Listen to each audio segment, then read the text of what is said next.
This is a tale of a town and of the townsfolk, the Lord Mayor and corporation, big business, little business, the fishermen, the mothers, and the copperweeds. But the heroes, or villains according to your point of view, are two men with a plan. James Peyton Watson, the city engineer, and Professor Abercrombie. What they have to offer is something of a challenge to the way we live.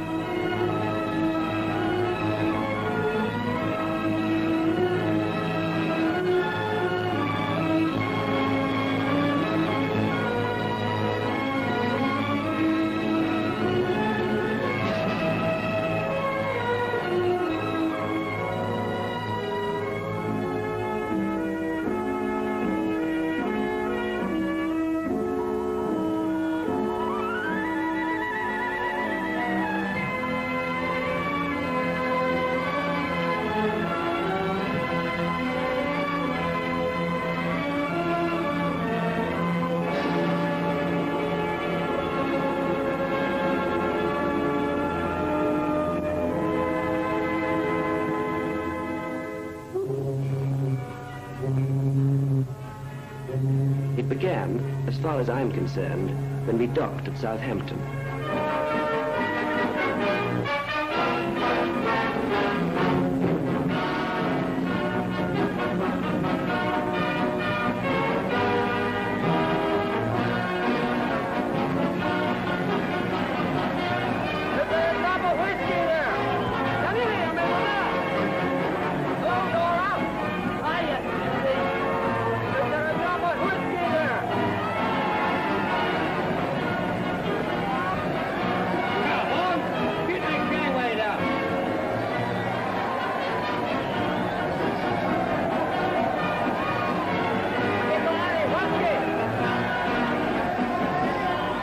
Cheerful, rowdy bunch, desperately eager to get home. But after 5 years away, none of us had the least idea what we were coming back to. Some of us made out we were pessimistic, just so we couldn't be disappointed.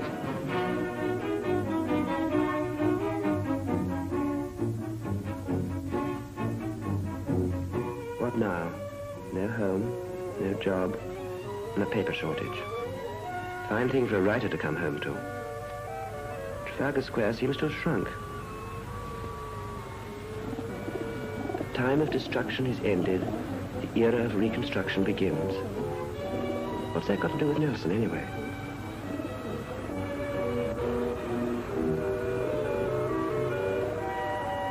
The time of destruction is ended. The era... We never talked that sort of stuff in the desert. But the boys talked a lot about their towns, hometowns. Can't exactly call London a hometown. More like a place to get lost in, or to hide in. Wish I'd get that tune out of my head. About time I got down to some writing, once I've caught up with what's going on. More reconstruction? What about this freedom we're supposed to have fought for? Looks as though catching up is going to be pretty heavy going.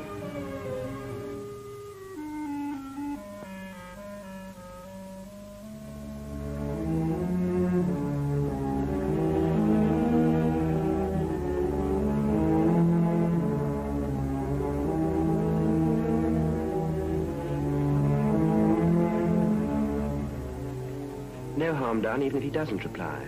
You can't wander around the dockyards without a special permit from the Admiralty. You'll never pin Abercrombie down. He's the most elusive man in England. But dear, it's so dull. Why not something with a story? You'd better put some sex in it if you want it to sell.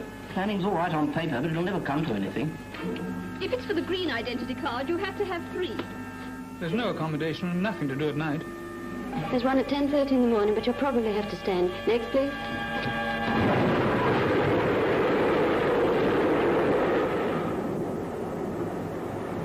Devonshire in the summer.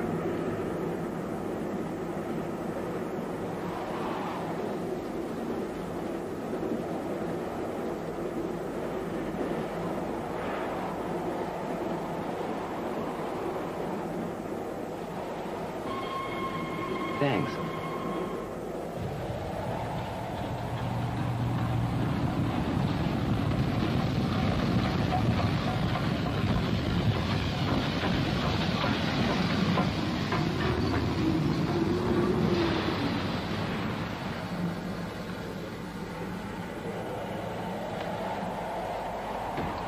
Don't you ever get any summer? Sometimes, in the winter. I take it you know the Pilgrim Fathers left from here. So I've heard. Doesn't surprise me either.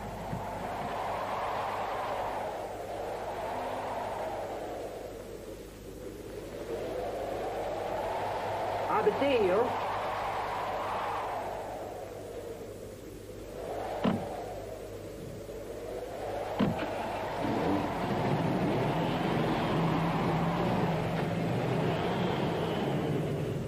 Funny, one only has to be with an American for all the bad things about a place to seem worse.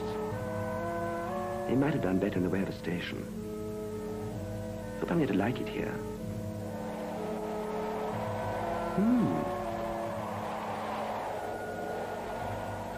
Mustn't let anything interfere with work. A lot of reading to do. Still, it might be as well to get the feminine angle. Suddenly been knocked about.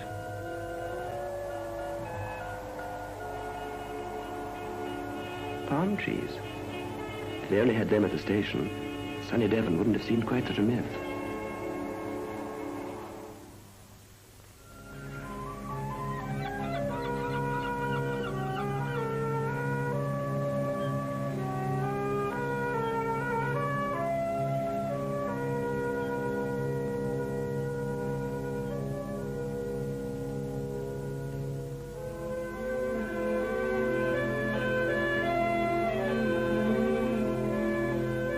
There lay the Sound and the island with green leaves down beside the water. The town, the Hoe, the masts with sunset fired. Masts with sunset fired. That's one way of looking at it. What about there being no gardens, nowhere but the streets for the children to play? A poet might like that for a theme. Strange that a town without gardens should have a strip of grass known to half the world. The Elizabethans and Drake. History gives so much to a city that half the time one looks at the past instead of facing up to the present. Quaint? Maybe. But what goes on? The planners call it a city of almost 250,000 people. So congested that in some areas there are 230 to the acre. What does that mean? Human beings squeezed together like flies, living in conditions as primitive and rather less healthy than those of the Middle Ages.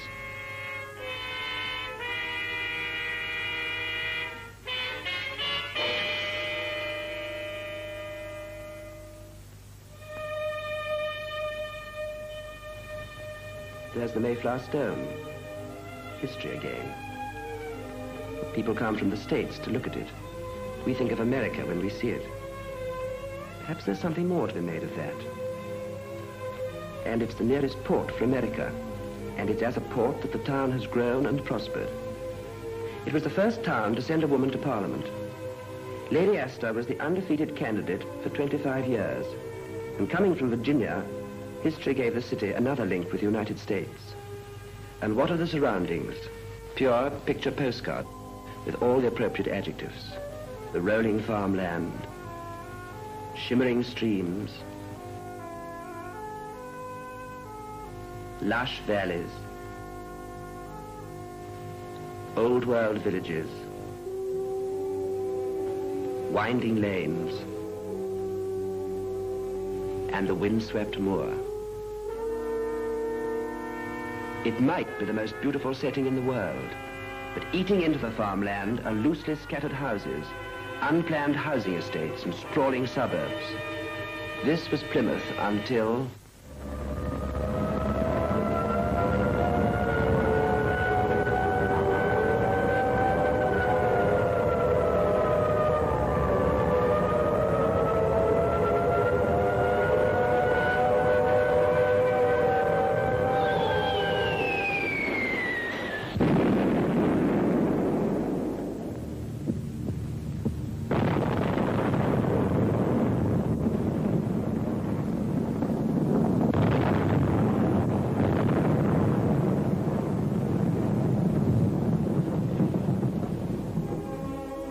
Again last night, the Luftwaffe carried out a successful attack on Plymouth. Nothing remains of the city but piles of rubble interspersed with vast bomb craters, with the result that chaos has disrupted the entire way of life of the people. Plymouth is concentrated. Plymouth is devastated beyond repair.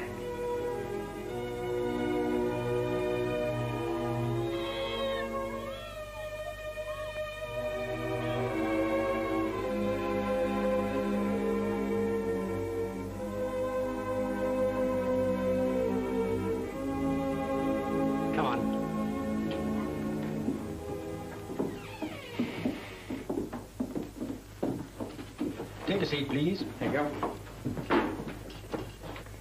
What is your full name? George Copperwaite. Wife and 3 daughters, and mother-in-law. Where are you employed? Engine smith in the dockyard. Are you still going to carry on your unemployment? I have to. Any furniture left? Not a stick.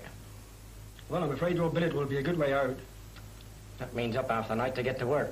Still, I'll have anything with a roof on. Will I still have to go to school? Certainly.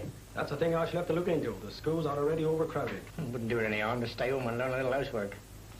Well, I can billet you with Mrs. Hines, the Laurels, Harterbridge. I'll arrange transport with the Royal Navy.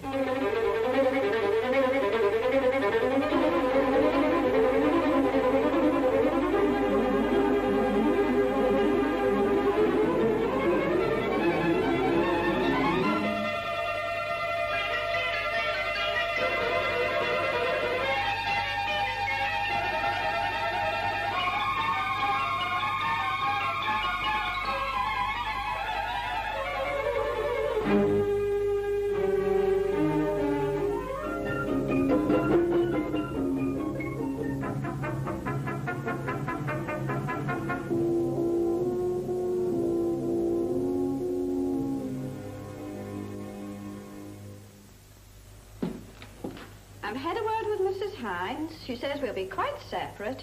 All we have to do is to make ourselves at home. Is that all? Home. Still, it's pretty decent of her, I suppose. I'll make it up to her, you know, do 1 or 2 odd jobs and a bit of carpentry like. I think that ought to be Granny's chair, Mummy. And Bex, this is my toy cupboard. Will I have some more toys soon, Daddy? You're not making any now, dear. Not even utility? Oh, it's only rubbishy stuff, not the sort that you like. In that case, I ought to get compensation too. The words that child gets hold of. Where exactly am I supposed to sleep? In the kitchen. And Granny, Pat, and Jane will be with me in the bedroom. And I think, dear, you'd better sleep here. I see. It'll seem queer after all these years. I should simply love to sleep in the kitchen. After the shelter, this is just like a palace. Especially my bedroom. Well, let's start making it look like one. Give me a hand to clear this, Alice. You'll have to do it quietly, dear. Why? Because Mrs. Hines is immediately below. Oh, I see. Well, we'll ask her up sometimes. Must be lonely down there all by herself. Over in the corner, dear. They've only given us 6 knives. You know, I feel sorry for people with no family. No one to care for. No one to look after them. No one to live with.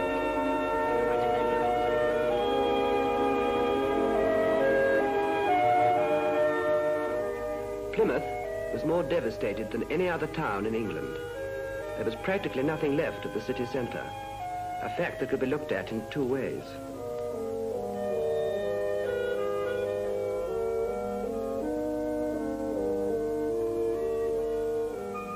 What a mess it all is. It's such a waste. That's what gets me. But what an opportunity. What do you mean, sir? A town should be for the townsfolk what the country estate is for the rich man.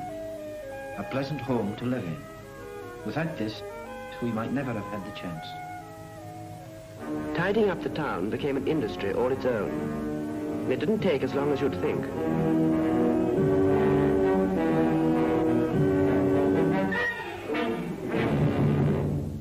There was something to be said for the new market, with so many shops under one roof, out of the rain, away from the traffic. But the shopkeepers visualized the town just as it was before. That's my corner. Hands off was our first reaction. What times for the children. At last they found themselves in a city of playgrounds. What did it matter if home was a little stuffy, provided the weather held good and nobody leveled the sights? most of old Plymouth had survived like a miracle. In spite of the bomb stories, the Barbican was still the Barbican. Several thousand people had died.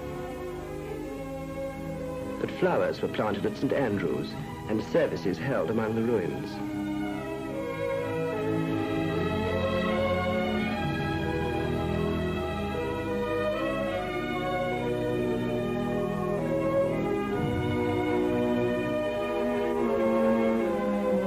And the very people who had lost their homes spent most of the summer dancing on the Hoe.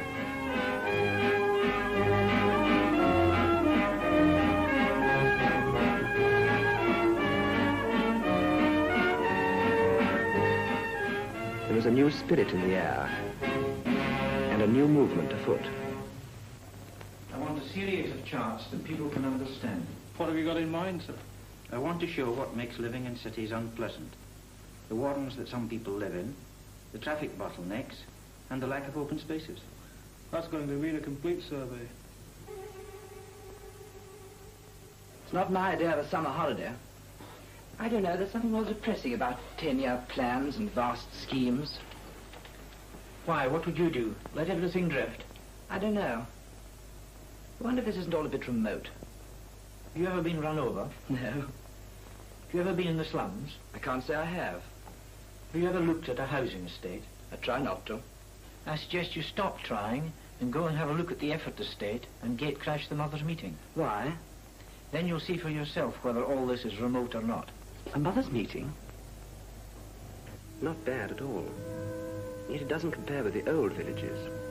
What's wrong with progress that the building of the past is so much better?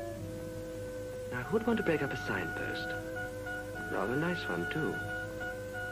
I wonder if these are the people who put coal in the bath. Why did he ask if I'd ever looked at a housing estate? There must be something wrong with them, or other people would write about them.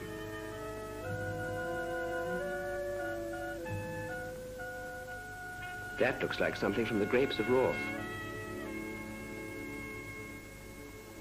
Are you interested in the community centre? I'm interested in women. Do you mind if I ask you a few questions? You can ask us anything you like.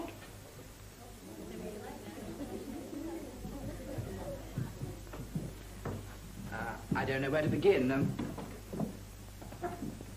Tell me, do you like your new houses better than the ones you came from? Yes.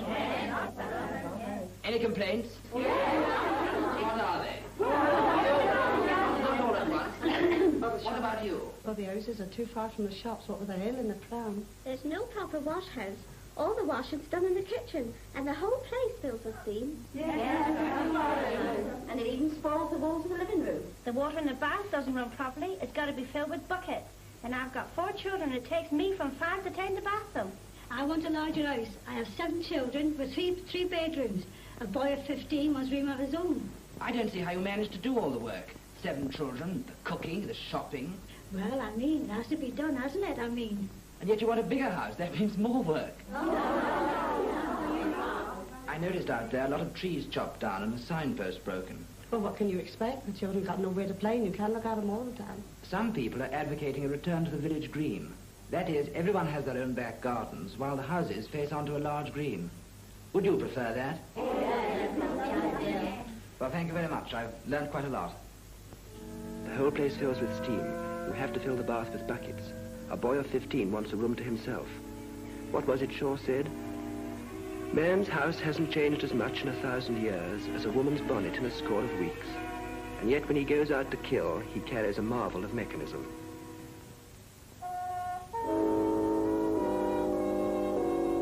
Not tonight, dear. Twice a week is quite enough at your age. But I must be my friend. There's nowhere to have them here.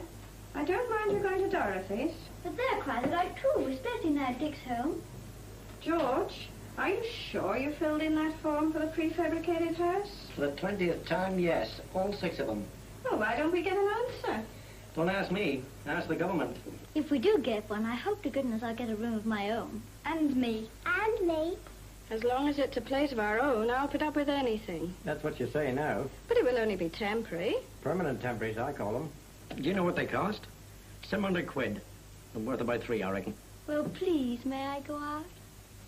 How can I be expected to master the Industrial Revolution with all this going on? Oh, Alice, do go out and let your sister get on with her homework.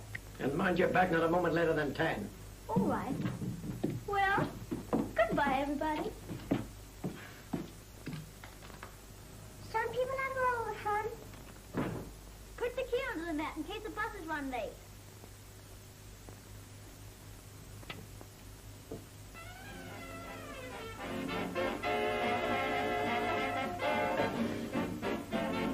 Quieter, please. Sorry, dear.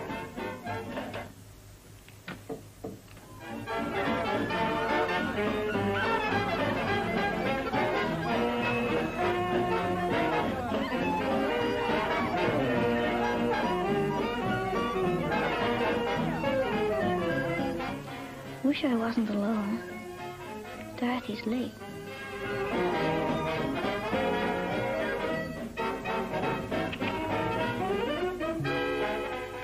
Perhaps I ought to go home. Can't look anywhere for sailors. Hope they don't think I'm here to be picked up.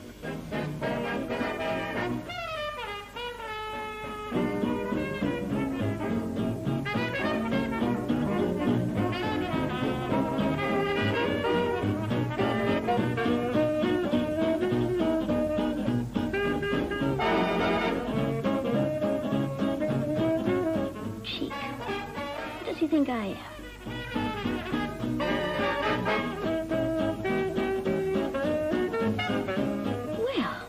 Give me a chance. Perhaps I ought to stop. Or would it look silly? Might seem a bit stuck up. There's no harm, really.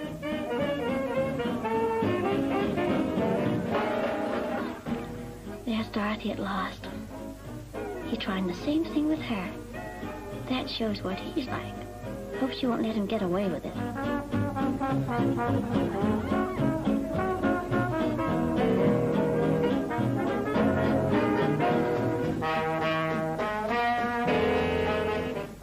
Wonder what he's called.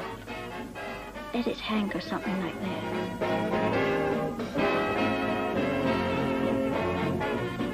I knew it. Somehow Dorothy's not nearly as nice as she used to be.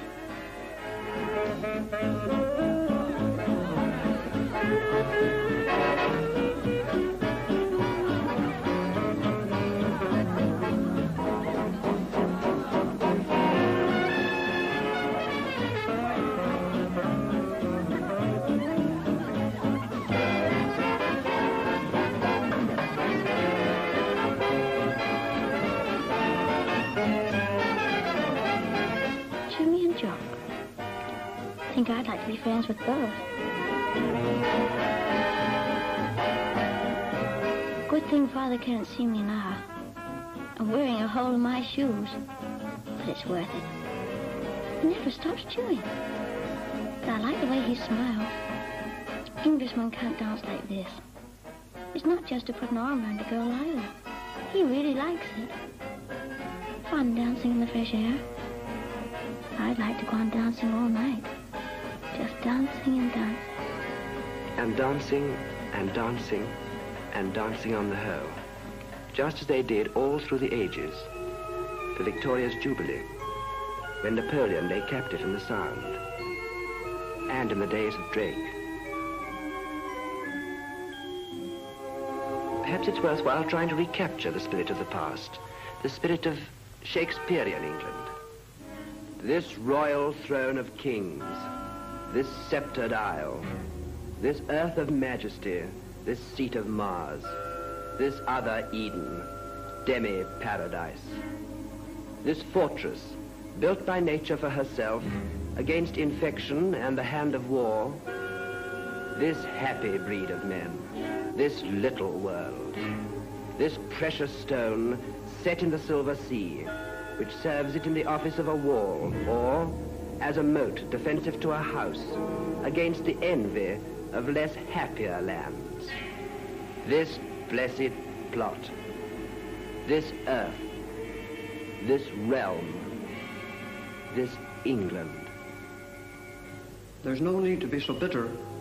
Today, some of us have a different outlook, from each according to his ability, to each according to his need. That, at any rate, is the philosophy behind our plan.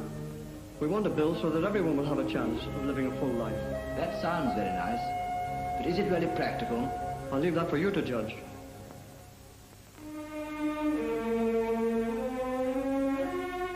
So they called in Professor Abercrombie, and the businessmen made history by inviting him to treat the city centre as an open site. Beyond that, nobody quite knew what the professor was up to.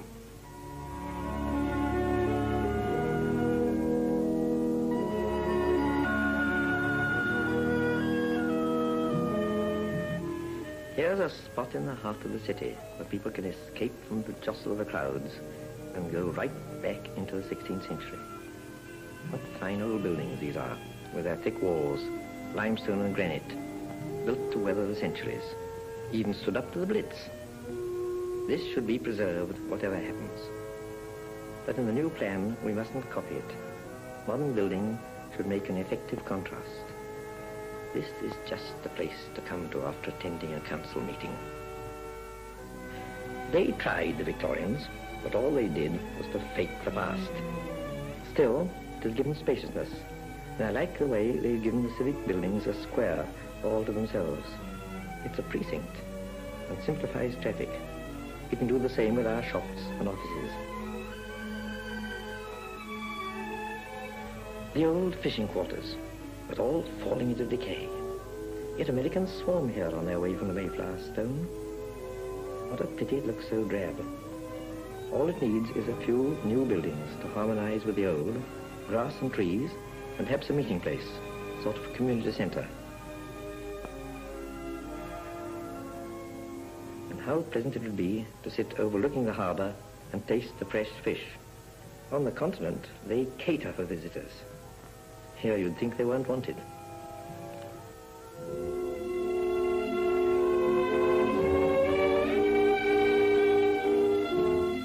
The ideal street for getting run over. Narrow, congested, every kind of traffic all muddled up. All it should be is a link between the city centre and the dockyard. There oughtn't to be any shops here at all.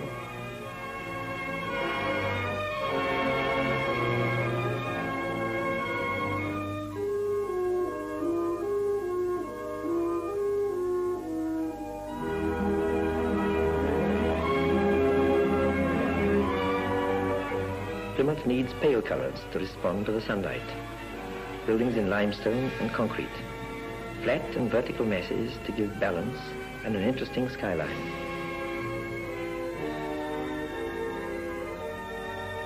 What's really needed is a city to cheer people up. But what was planning a city compared with the difficulty of getting a house? Well, we ought to get one soon. I filled in 29 forms and only made one mistake. And for the furniture? I've got to have a night off sometimes. Is it American? You're right. Then it's bound to be good. Sort of dining room. It's a living room. Look at these chairs. You have to draw lots for who sits. Few frilly curtains and things, and I think it would look as cute as cute. You know, I'd rather have it comfortable. Seems to me you'll have to make it one or the other. It won't hold a sofa and a good-sized table. Well, perhaps you can get one of the sort that turns upside down when you want to eat. Will I play in here? Yes, love. We all play in here. And eat. And do our homework. And listen to the radio. And paint our nails. And they cost $1,300 to make. Plenty of cupboard space, a dish rack. They seem to have thought quite a lot about it. Why don't we eat here? At my time of life, I'm not starting to eat in the kitchen, especially without a scullery. Awfully convenient, all in one room.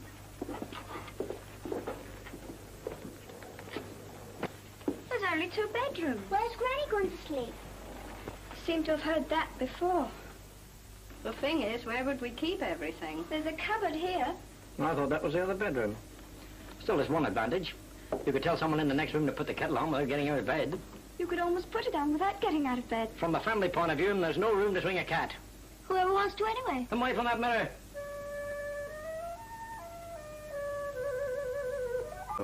As a sleepy people, not nearly as go-ahead as they are in the north.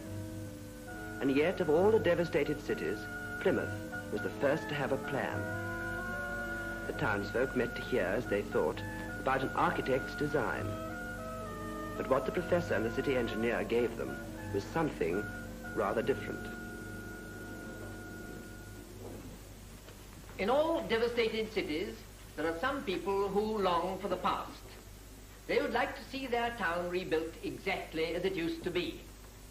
But of course, where there's been so much destruction, that's out of the question. Besides, it wouldn't be their city at all. It would be a fake.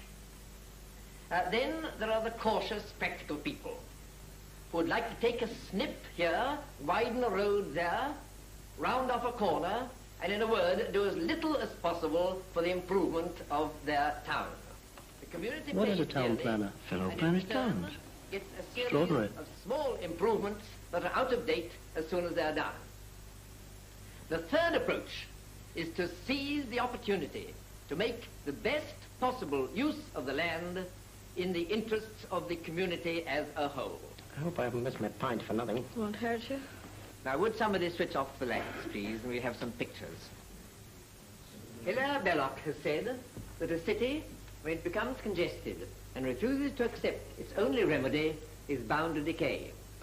Well, that mustn't happen here. And this is the way in which we mean to deal with the problem. Thank you. First, there were 3 small towns. They grew and grew until they joined up. By 1939, the countryside looked rather like measles. Yet in the city, there was still overcrowding, breeding areas for illness, crime, and an increasing C3 population. Is this going to continue, or are we going to tackle it? If so, the first thing we've got to do is to stop these sprawling suburbs and tidy them up into proper communities for human beings. But to make this possible, Plymouth, like many other cities, will have to extend its boundary. This is quite natural, because all these places depend on the town for their prosperity. But it does mean that part of Cornwall will become Devonshire. You can't do that here. Why the devil not? Oh, no carnage when likes to be called a Plymouthian. Do I understand you want to forcibly shift people from the towns into the suburbs? What about the chaps that want to live near their work? But they were already moving out of their own volition. All we want to do is to make it easier and more attractive. Why not build flats? They're not suitable for a large family. Besides, there's no need. Plymouth isn't London or New York. With a little skill in planning, there's plenty of room just outside. The health of the townsfolk depends on the farmer getting a square deal. In our plan, the preservation of agricultural land for farming instead of private speculation is assured. It would be a pity if mankind can't preserve for his pleasure a few wild open spaces. For this, Dartmoor with its ponies is ideal. Some people like village life, some isolated cottages. Haven't they, too, the right to live the way they choose? Then let's keep our rural areas rural, and let's stop cutting villages in half with great arterial roads. Let's cater for the people who love the country. As often as not, they come from the town. But that brings us to the problems of roads. Most of them were built for a sedate and leisurely way of life. Then a more dashing form of travel came along. When the car arrived, it was a national joke. But it got faster and faster. Yet the faster it was able to go, the slower it actually went. Until anyone driving a car, as it's meant to be driven, almost automatically becomes a criminal.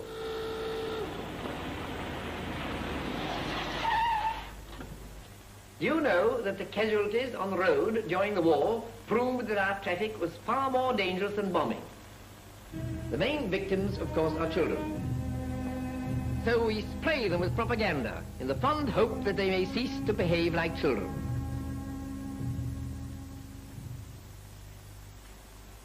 That's what the motorist pays in taxation alone.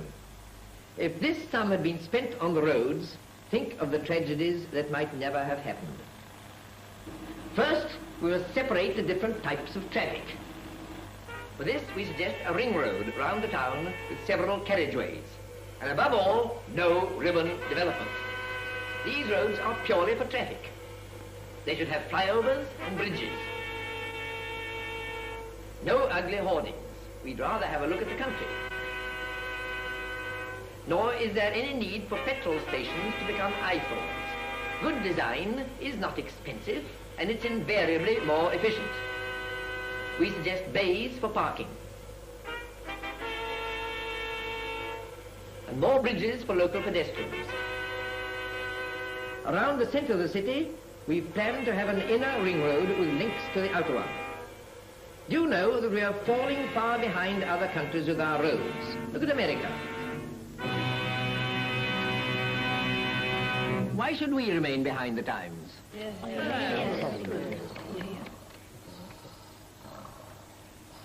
In our opinion, wherever there's an area of 6,000 to 10,000 people, all these facilities should be provided.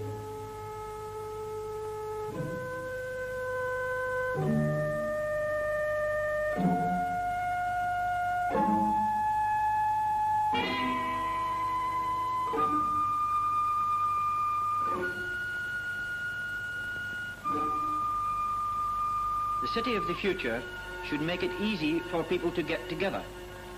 If we start planning for community life, it won't be easy to rear a docile people which takes its ideas from the radio and the newspapers. Don't know what he's talking about. The ideal town should provide various types of employment to suit different temperaments in the family. Here, of course, there's plenty of opportunity to encourage various industries. You can have fresh fish straight from the sea.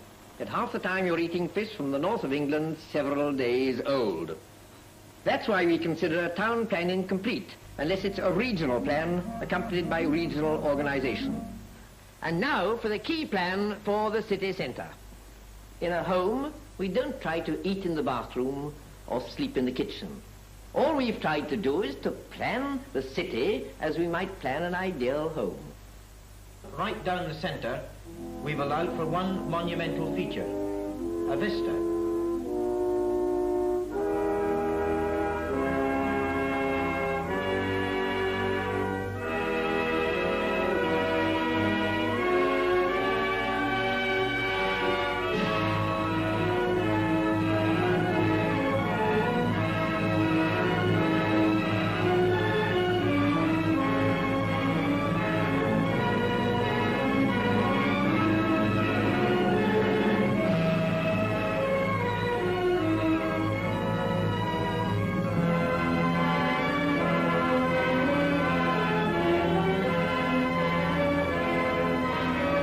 To achieve this, you, the citizens of Plymouth, must own the land. Mr. Peyton Watson and I propose the vista as a victory memorial to those who lost their lives in the Blitz, the symbol of a standard of living with spaciousness and beauty for all.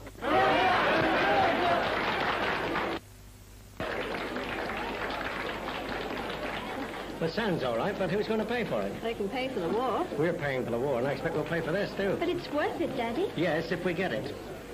Come on.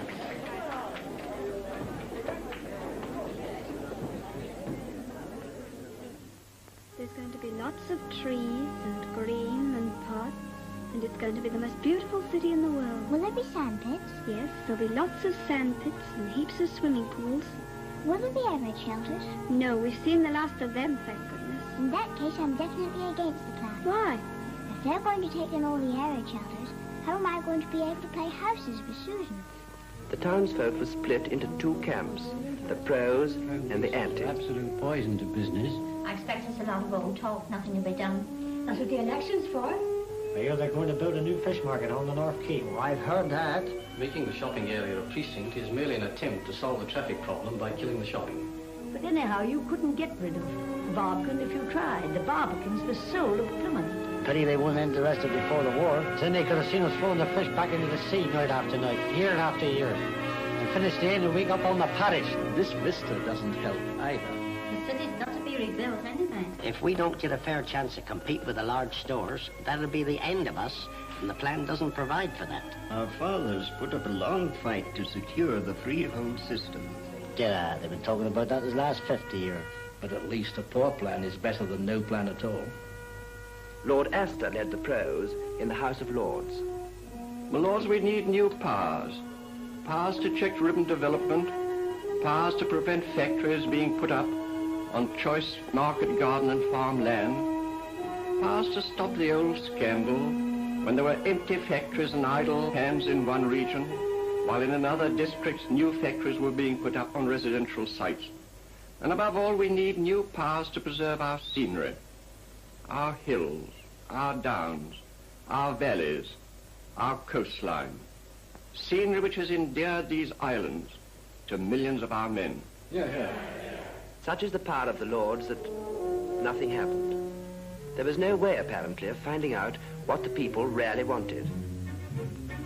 I got sort of curious about it myself. I dropped into the habit of asking questions and developed a technique for getting conversation round to the plan. That's when I first spoke to Alice.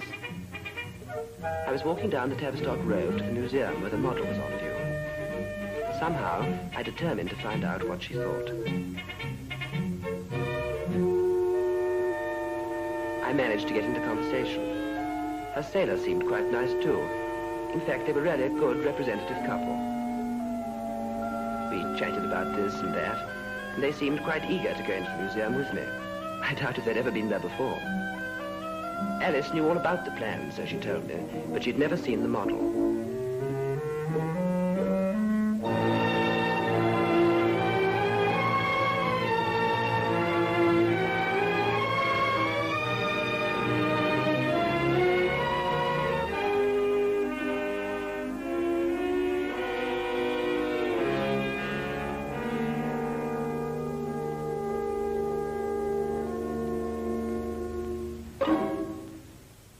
I don't think there's anything in it. But aren't you interested in your own city? Well, yes, but not this. They'll never do it. What makes you say that? Well, they're not sufficiently go-ahead. Now, if it were America, that would be different. But don't you understand? They means you. If you want it enough, you'll get it. I don't know whether I want it or not. I don't think it matters much. Well, now we're here, let's go and look at the fossils. Not interested. They just don't understand.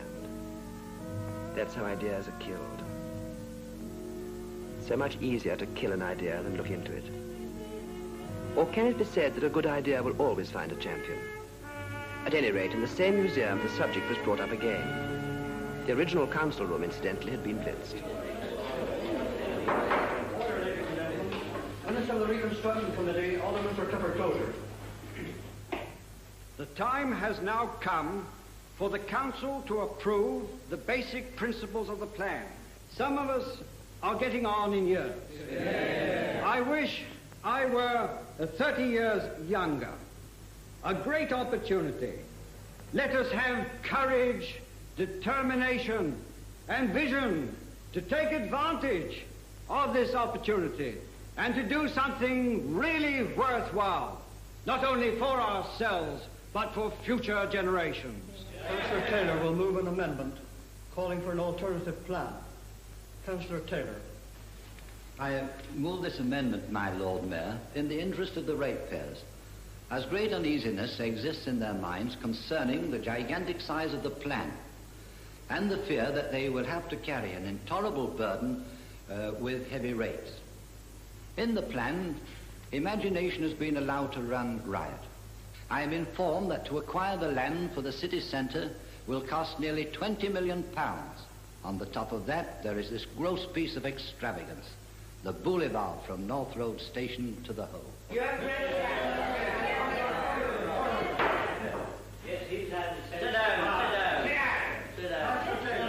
Businessmen arriving by train will want to get to the city centre as quickly as possible. If the suggestion that I have put forward is adopted, the city will be reinstated in about 1/4 of the time and at about 1/10 of the cost. And it is more likely to receive the blessing of the Chancellor of the Exchequer. I second the amendment, merely to test the feeling of the Council. But I want to make it perfectly clear that I'm not against the plan. But if it is so ideal, then surely an alternative plan will throw it into relief.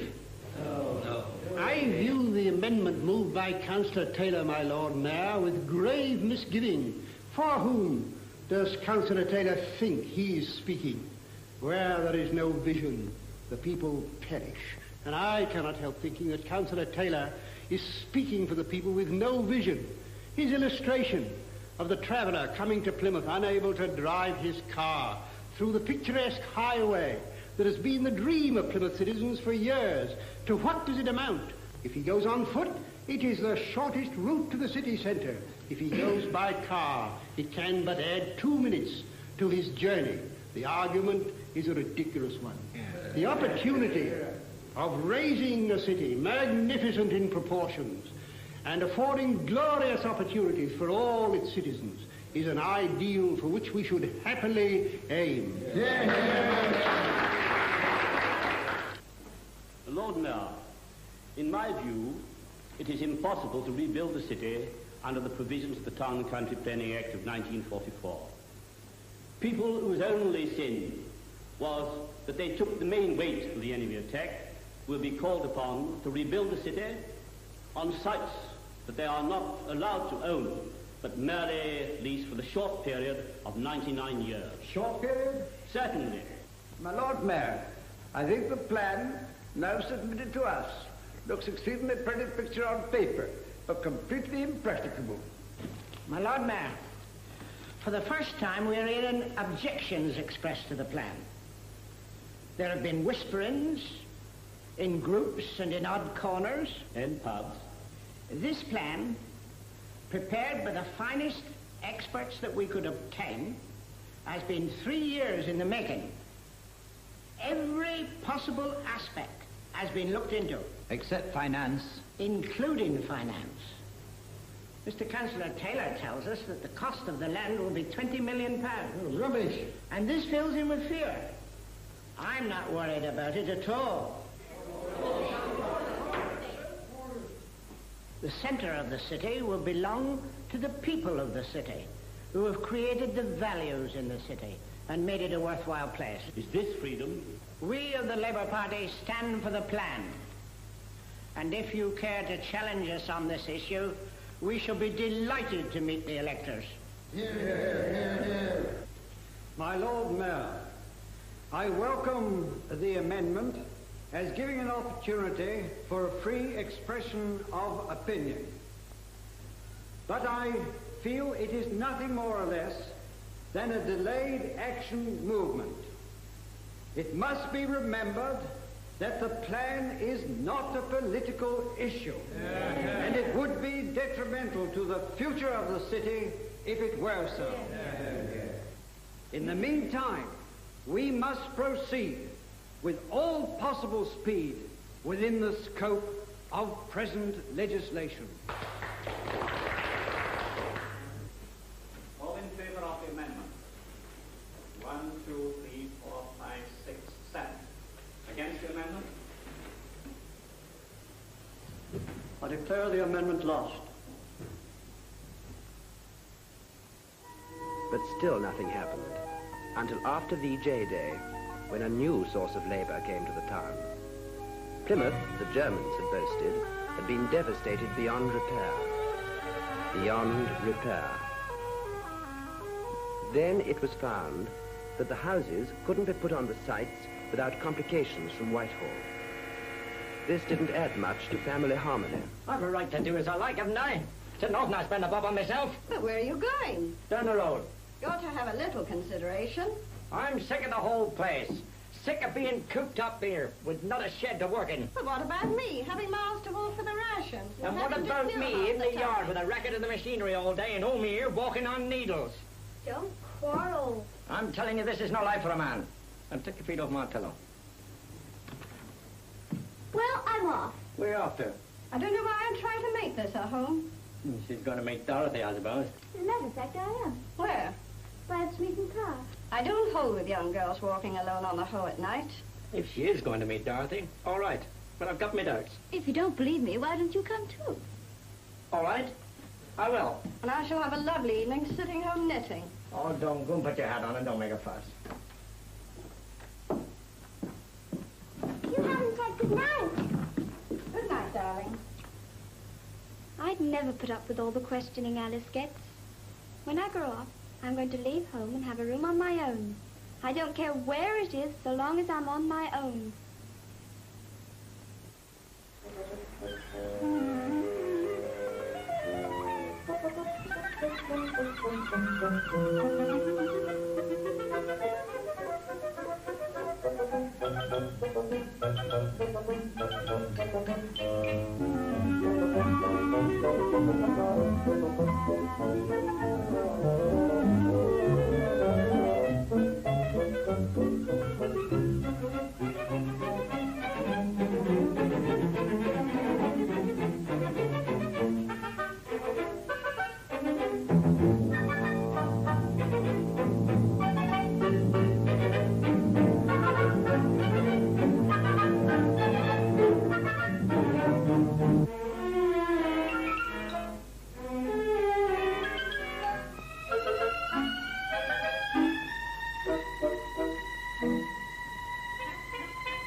Well, what are we going to do now? Look at the view? Why not?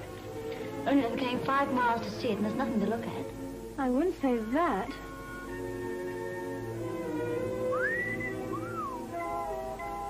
I like watching the people. That's the herd instinct. The city caters for that. About the only instinct it does. Still, I don't want to leave the old place. Why not, Mr. Copperweight? Well, my father lived here and his father before him, and I wouldn't be surprised but what some of my ancestors fought with Drake against the Armada. It might be rather nice to live in America. Well, suppose you bring him over, Alice, and let us meet him. What do you mean? You know. I don't. They must be very tired of waiting, and the grass is probably damp. Do you mean those two over there? That's right. Oh, but they happen to be acquaintances of mine. Alice hardly knows them. Yes, I'm sure. But go and fetch them. But you really don't mind if I do? You're quite sure it's all right? Yes, dear.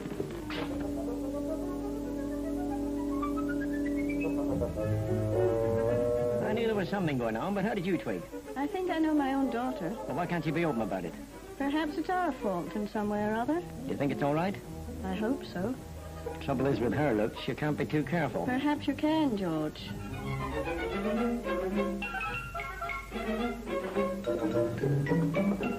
Mr. and Mrs. Copperweight, this is Jimmy, and this How do you is... do? How do you do? How do you do? How do you? Well, what do you think of Plymouth? Oh, I've had a good time. I suppose you fellas will soon be leaving us. Most any day now. And about time, too. Maybe we'll get a look in then. Not unless you learn how to jitterbug. Jitterbug, is that what you do? Sure, she's a sharp article. A what? On the beam. The kid's good. Well, do you think we might go for a walk or something? I guess that's about all we can do around here. How about coming along? No, you go and enjoy yourselves. We'll be all right. Okay, let's do that. You sure you wouldn't like to come? You'd be very welcome. No, that's all right. We'll stay here.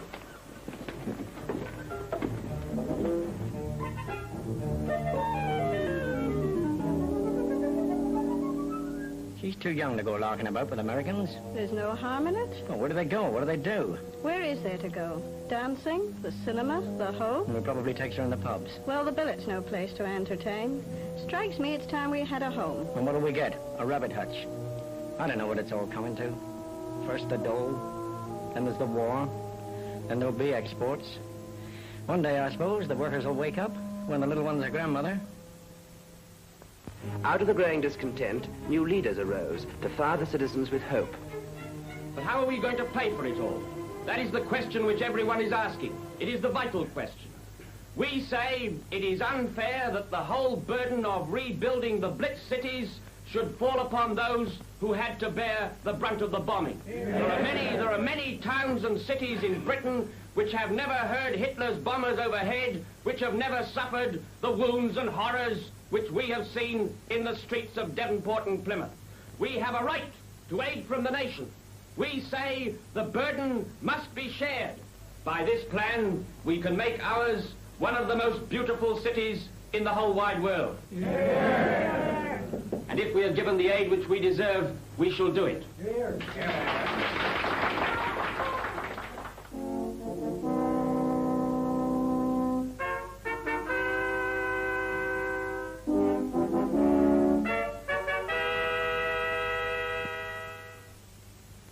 Just after the election, there was a sort of anticlimax.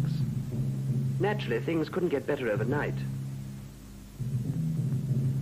But the people seemed more and more apathetic. It looked as though the stores would never move out of the badly needed houses. and the new houses looked horribly reminiscent of barracks. The shore patrols continued their grim parades, and the bomb sites began to get everyone down. I'd had enough. I went for a last stroll on the Hoe.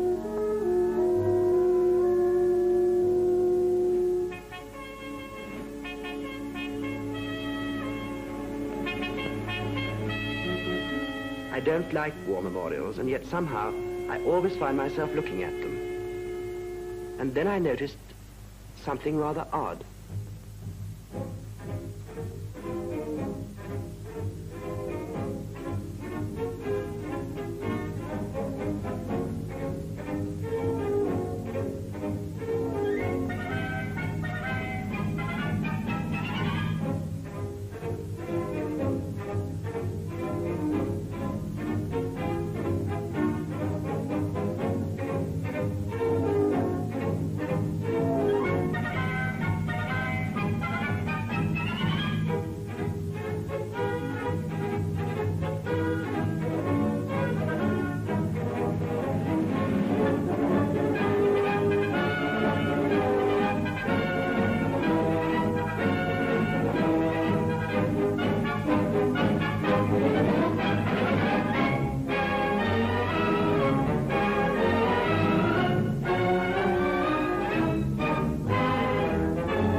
Youth. I've forgotten the impatience of youth. Will they help to bring the plan to fruit?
In a country where every shade of opinion is allowed, almost anything is possible.